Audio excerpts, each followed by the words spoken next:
Hello students, last video में हमने coordinate geometry start कर दी, स्ट्रेट लाइंस, और मैंने कोऑर्डिनेट ज्योमेट्री के बेसिक्स के ऊपर डिस्कशन स्टार्ट कर दिया। करेक्ट है।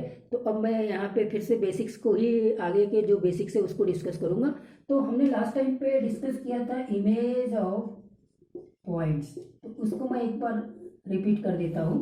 तो देखो, ये पॉइंट पी जिसके कोऑर्डिनेट एक्स कॉमा वाई है, एक्स कॉमा वाई है, मतलब ये वाला डिस्टेंस वाई हो गया। सेम डिस्टेंस वाई पर अगर एक पॉइंट पी वन लेते तो अब इसके कोऑर्डिनेट क्या होंगे मालूम है? X comma minus y. तो इसको हम बोलेंगे image, image of this point x comma y about about x axis. X axis ये है, एक्स एक्सिस यहाँ पे मिरर का काम करेगा। किसका काम करेगा? मिरर के जैसे। मतलब ये पी है एक्स कॉमा वाई का image P x comma minus y about x axis, ऐसे हम बोलेंगे। अब देखो, ये वाला डिस्टेंस तो आपका एक्स होगा, ये वाई एक्सिस है।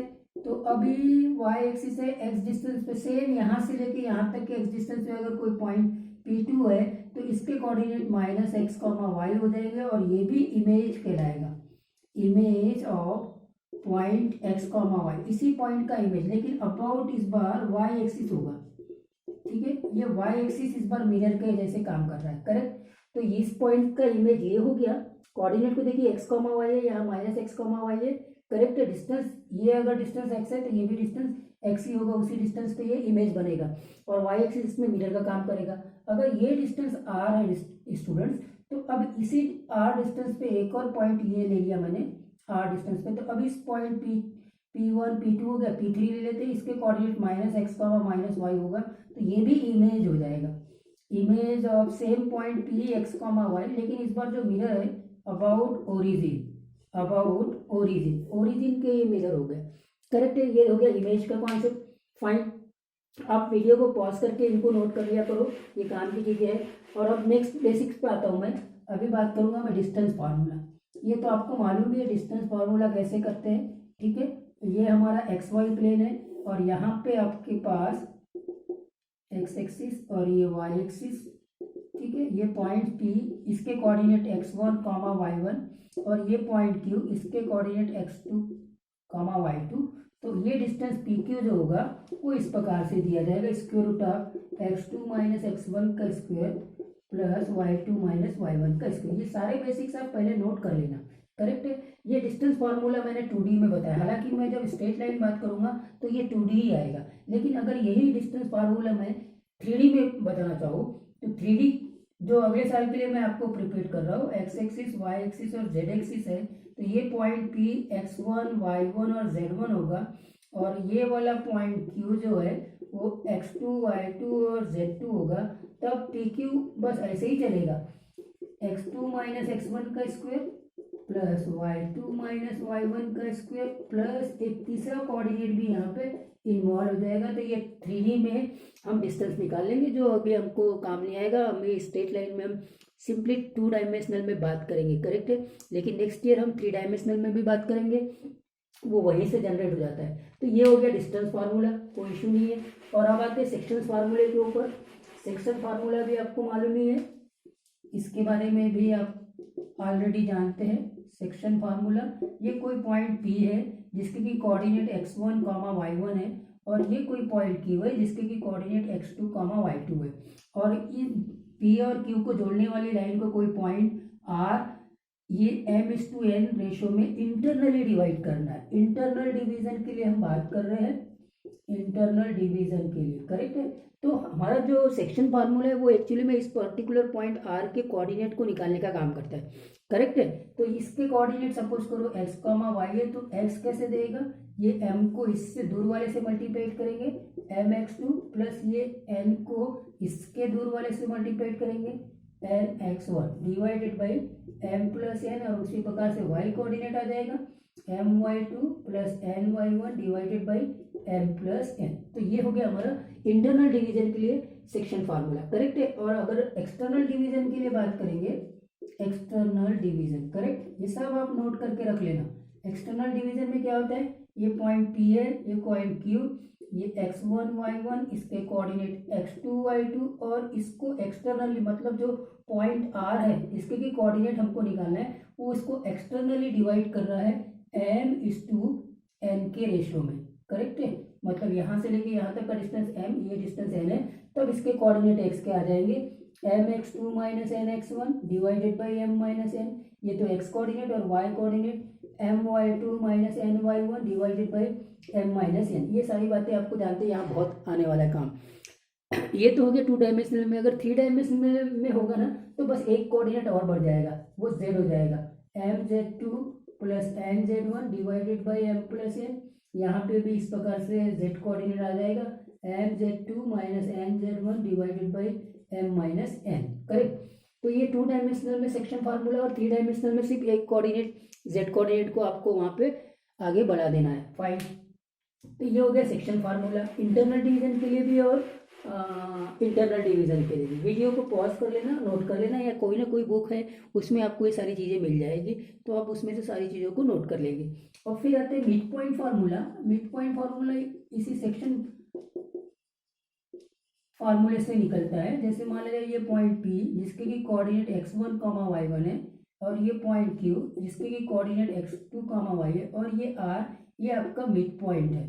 तो इस मिड पॉइंट के कोऑर्डिनेट x, y कैसे निकालेंगे? तो x आ जाएगा simply x1 plus x2 divided by 2, और y क्या आ जाएगा y1 plus y2 divided by 2। और यही 3D में चली जाती है। 3D में कैसे हो जाएगा?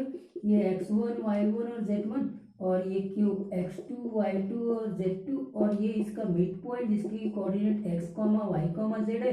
तो x हो जाएगा x1 plus x2 by 2, y हो जाएगा y1 प्लस y2 बाई 2, और एक और कोऑर्डिनेट आ जाएगा z, और वो आ जाएगा z1 प्लस z2 बाई 2। तो ये 3 डायमेंशनल में हम मिड पॉइंट फार्मूला लगा देंगे, और ये 2 डायमेंशनल में मिड पॉइंट फार्मूला लगा देंगे। बहुत छोटी छोटी बातें हैं, बेसिक से कई बार आती रहेगी, ऑलरेडी बहुत सारे लोग आप में से जानते होंगे, करेक्ट, फाइन। तो नोट कर लेना इसको, ये मिड पॉइंट फार्मूला हो गया और सेक्शन फार्मूला भी हो गया। और अब मैं आता हूँ एरिया ऑफ ट्राइंगल्स के ऊपर। अब आ गया इंपॉर्टेंट पॉइंट्स के ऊपर, ये बहुत यूज होने वाला है एरिया ऑफ ट्राइंगल। ये भी आपने 10th क्लास में पढ़ा होगा। अगर मान लीजिए ये ट्राइंगल है जिसके की कोऑर्डिनेट, अब ध्यान देखना, x1, y1 2D में बात कर रहे हैं हम, x2 और y2, और c आपका x3 और y3 है। तो इसका एरिया निकालने का तरीका होता है हाफ इंटू डिटर्मिनेंट। अब डिटर्मिनेंट आया बेटा x1 y1 1, और ये x2 y2 1, और ये x3 y3 1। देखो x1 y1 इस ए पॉइंट के कोऑर्डिनेट, x2 y2 इस दूसरे पॉइंट के कोऑर्डिनेट, x3 y3 तीसरे पॉइंट के कोऑर्डिनेट, और ये 1 1, और ये हाफ। ये हो गया एरिया इस ट्राइंगल का। अब area half into base into height से हम नहीं निकालेंगे, हमको कोऑर्डिनेट ज्योमेट्री में ट्राइंगल के जो वर्टाइसेस है उनके कोऑर्डिनेट अगर दिए हुए है तो उनका एरिया इस फार्मूले से निकाला जाता है। और ये डिटर्मिनेंट, अब डिटर्मिनेंट आपको नहीं मालूम होगा तो मैं बताता हूँ। जैसे ये डिटर्मिनेंट ABCD, ठीक है, ये 2 क्रॉस 2 डिटर्मिनेंट बोलते हैं। 2 क्रॉस 2 डिटर्मिनेंट कैसे? ये हो गया आपका रो 1, ये हो गया आपका रो 2, ये हो गया आपका कॉलम 1, और ये हो गया आपका कॉलम 2, करेक्ट है। तो 2 रो है और 2 कॉलम्स है। तो ये पहला वाला 2 है ना, वो रो के लिए, और सेकेंड वाला जो 2 है वो कॉलम के लिए। तो इसमें 2 रोज है और 2 कॉलम्स है, इसलिए इसका ऑर्डर जो होगा वो 2 क्रॉस 2 होगा। तो अब इसको इवेल्युएट कैसे करते हैं वो देख लेते हैं। तो देखो A और B और C, इसको इवेल्युएट करने का मतलब पहले आप इसको इससे मल्टीप्लाई कर लीजिए। तो A इंटू डी, और फिर माइनस, और फिर B इंटू सी, ये हो गया इसका इवेल्युएशन। ये 2 क्रॉस 2 के डिटर्मिनेंट को इवेल्युएट करने का तरीका, प्लीज नोट इट, ठीक है। और अब मैं आपको 3 क्रॉस 3 के डिटर्मिनेंट को इवेल्युएट करने का तरीका भी बता देता हूँ। देखो आपने इसको नोट कर लेना है। अब मैं आगे बढ़ रहा हूँ, डिटर्मिनेंट 3 क्रॉस 3 को कैसे इवेल्युएट करते हैं। तो ये 3 क्रॉस 3 डिटर्मिनेंट, जैसे मान लीजिए मेरे पास में आ गया ये A B C D E F G H I, ये 3 क्रॉस 3 डिटर्मिनेंट। 3 क्रॉस 3 अब समझ में आ गया, इसको हम ऑर्डर बोलते हैं। इस डिटर्मिनेंट का ऑर्डर है, ये ऑर्डर ऑफ डिटर्मिनेंट। ये 3 किसको दिखाएगा? नंबर ऑफ रोज को रिप्रेजेंट करेगा, और ये 3 किसको रिप्रेजेंट करेगा? नंबर ऑफ कॉलम्स को, करेक्ट है। और आप देखेंगे यहाँ पे ये रो 1, ये रो 2, और ये रो 3, और ये कॉलम 1, ये कॉलम 2, और ये कॉलम 3, ठीक है। ये तो हो गया ऑर्डर, कितने रोज है कितने कॉलम्स हैं, ठीक है। और अब ये डिटर्मिनेंट को इवेलुएट करना है, फाइन। तो अब इस डिटर्मिनेंट को मैं इवेलुएट करता हूँ। इवेलुएट करने के लिए फिर से लिख देते हैं। तो ये ए, ये बी और ये सी, ये डी, ये ई, ये एफ, ये जी, ये एच और ये आई। अब सबसे पहले क्या करो, यहाँ ए लिख दो। जब ए लिखोगे ना, ये ए फर्स्ट रो में है और फर्स्ट कॉलम में, तो ये दोनों को डिलीट कर दो। और अब ये बचेगा डिटर्मिनेंट। ये डिटर्मिनेंट क्या है बोलो, ई एफ एच आई। और इसको आप कैसे इवेल्युएट करते हैं अभी देख चुके हैं, ये 2x2 डिटर्मिनेंट। फिर यहाँ पे जब भी सेकंड में आओगे तो माइनस लिख देना, ठीक है, माइनस लिखेंगे। और यहाँ पे ये जो कॉलम है ये बी है। अब बी के बाद में यहाँ फिर डिटरमिनेंट कैसे आएगा वो देखो, बी फर्स्ट रो को डिलीट कर दो और सेकंड कॉलम को डिलीट कर दो। जब ये डिलीट हो गया और ये डिलीट हो गया तो बचा डी एफ और जी आई। तो यहाँ आएगा डी एफ और ये आ गया जी आई, और लास्ट में फिर प्लस ये तीसरा वाला सी, करेक्ट है। ये मैं आपको फर्स्ट रो के अलाउंग में इसको इवेलुएट करने का तरीका बता रहा हूँ। जब डिटरमिनेंट आएगा तो फिर डिटेल में बात करेंगे। फर्स्ट रो के भी अलाउंग में आप इसको इवेल्युएट कर सकते हैं, सेकंड रो के भी अलाउंग में, थर्ड रो के भी अलाउंग में, या कॉलम के, मतलब 6 तरीके से इसको इवेल्युएट कर सकते हैं, 3 रोज के अलाउंग में या फिर 3 कॉलम्स के अलाउंग में। तो आप हमेशा फर्स्ट रो के अलाउंग में इसको इवेल्युएट करने की आपको हमेशा ज़रूरत पड़ेगी जब आप कोऑर्डिनेट ज्योमेट्री स्ट्रेट लाइन्स में ऐसे डिटर्मिनेंट्स को इवेल्युएट करना पड़ेगा। तो ठीक है, फाइन। तो अब आते हैं यहाँ पे सी टाइम में फर्स्ट रो में है, थर्ड कॉलम में है। तो ये लाइन और ये लाइन को डिलीट कर दीजिए, बच गया यहाँ पे डिटर्मिनेंट, ये डी, ये ई और ये जी और ये एच। और इनको कैसे इवेल्युएट करते हैं आपको मालूम है, ये क्या हो जाएगा, ई आई, फिर माइनस माइनस एच एफ। अभी 2x2 बताया था मैंने, यहाँ पहले से ही माइनस रहेगा। अगर ये बी माइनस रहेगा तो ये फिर माइनस माइनस प्लस बन जाएगा, करेक्ट, फाइन। इसको वैसे इवेल्युएट करेंगे, D into I, D I minus G F, और फिर यहाँ प्लस सी। इसको कैसे इवेल्युएट करेंगे, D into H minus G into E. तो ये हो गया स्टूडेंट्स 3x3 डिटर्मिनेंट को इवेल्युएट करने का तरीका। आई होप दैट आपने फिजिक्स के बेसिक्स पढ़ लिए होंगे, तो वहाँ पे भी ये सारी चीज़ों को आप ऑलरेडी जानते होंगे, कोई इशू नहीं है। तो अब हमने डिटर्मिनेंट भी देख लिया, एरिया निकालने का तरीका देखा। तो एरिया ऑफ ट्राइंगल अभी बात की थी, ए बी और सी कोऑर्डिनेट x1 y1 है, इसके कोऑर्डिनेट x2 y2 है, इसके कोऑर्डिनेट x3 y3 है, 2D की बात हो रही है। तो यहाँ जो एरिया निकला था हाफ इंटू ये determinant, x1 y1 1, x2 y2 1 और ये x3 y3 1। इसी तरीके से आप एरिया निकालेंगे जब भी ट्राइंगल्स यहाँ पे आएगा तो, ठीक है।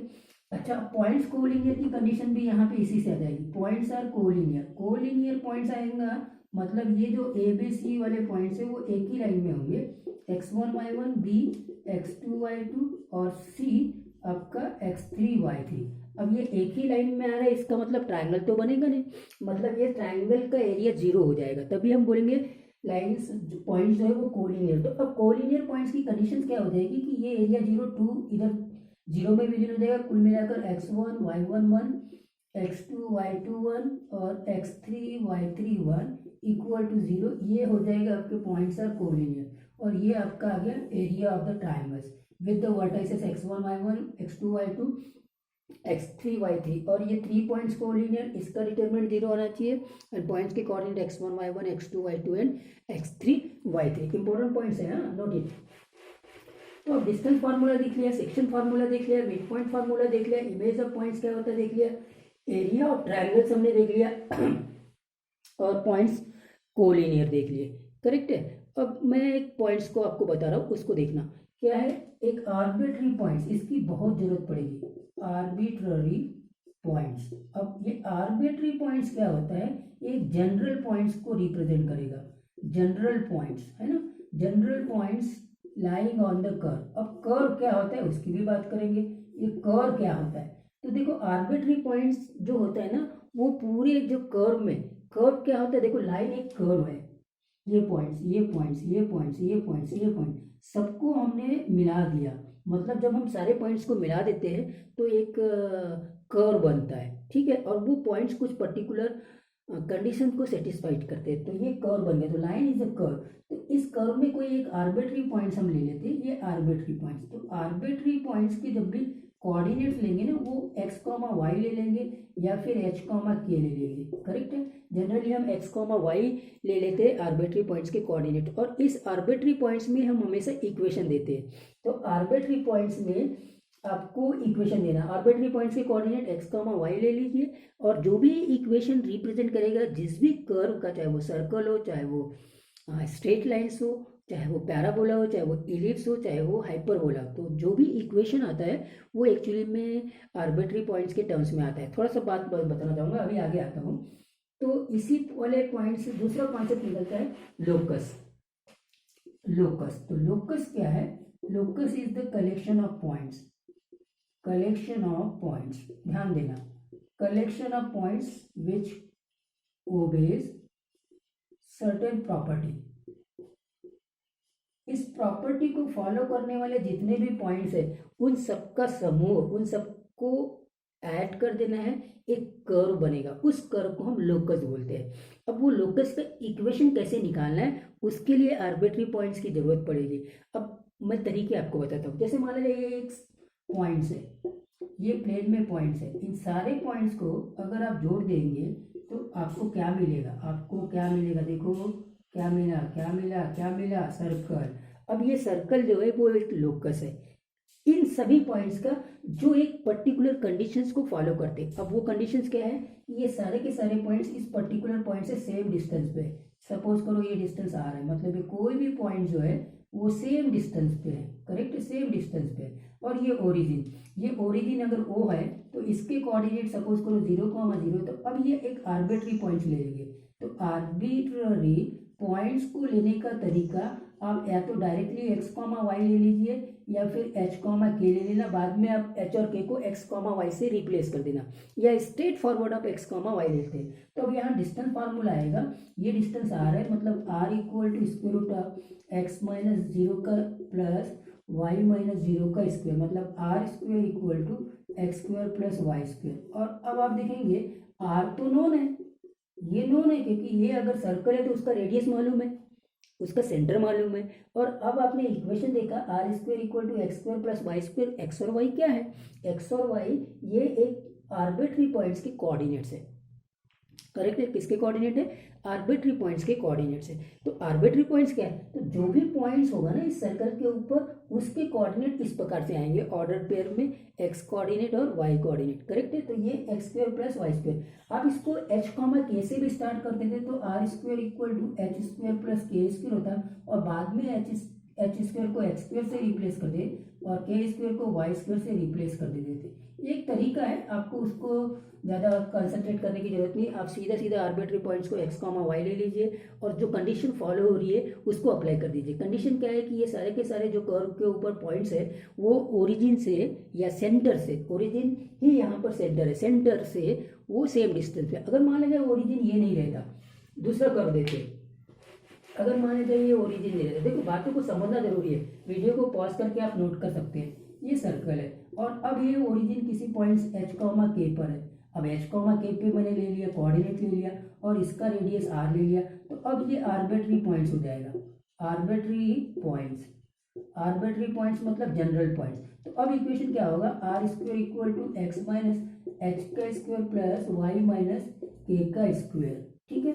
अब यहाँ पे देखना एक्स और y जो है वो वेरिएबल्स है, वेरी करेगा ना कि पॉइंट्स यहाँ है तो यहाँ कोऑर्डिनेट x, y के अलग होंगे, और यहाँ अगर पॉइंट्स है तो फिर x और y की वैल्यूज अलग होगी, और यहाँ अगर पॉइंट है तो उसके x और y अलग होंगे, मतलब ये x और y वेरी करेंगे, इसलिए इनको वेरिएबल भी बोलते हैं और आर्बिट्री पॉइंट्स के कोऑर्डिनेट्स भी बोलते हैं। I hope that arbitrary points क्या है या वेरिएबल क्या है आपको ये बात समझ में आ गई। और अब ये लोकस, ये कर्व को रिप्रेजेंट कर रहा है। अब देखो r जो है ये तो गिवन रहेगा, मतलब गिवन कांस्टेंट है। अब अगर ये h, ये के ओरिजिन अपना सेंटर के कोऑर्डिनेट्स है तो इसका मतलब ये भी गिवन कांस्टेंट्स है, कांस्टेंट्स है, कांस्टेंट्स है। तो वेरी कौन कर रहा है? ये कर रहा है, इसलिए ये वेरिएबल। वेरी कौन कर रहा है? ये कर रहा है, इसलिए ये वेरिएबल। और इसलिए ये जो इक्वेशन है वो इक्वेशन आपके x, y वेरिएबल में है, और ये जो इक्वेशन है वो रिप्रेजेंट कर रहा है इस लोकस को, जिसका नाम हमने सर्कल बोला है। तो लोकस क्या होता है? Locus is the collection of points which obey the certain property, और उसका इक्वेशन कैसे फॉर्म करना है ये भी मैंने आपको बता दिया, करेक्ट, फाइन। हाँ, तो वही आर्बिट्री पॉइंट्स हो गया, लोकस भी हो गया, ये बहुत ज़्यादा आपको यूज पड़ेगा इक्वेशंस को निकालने के लिए, करेक्ट, ठीक है, फाइन।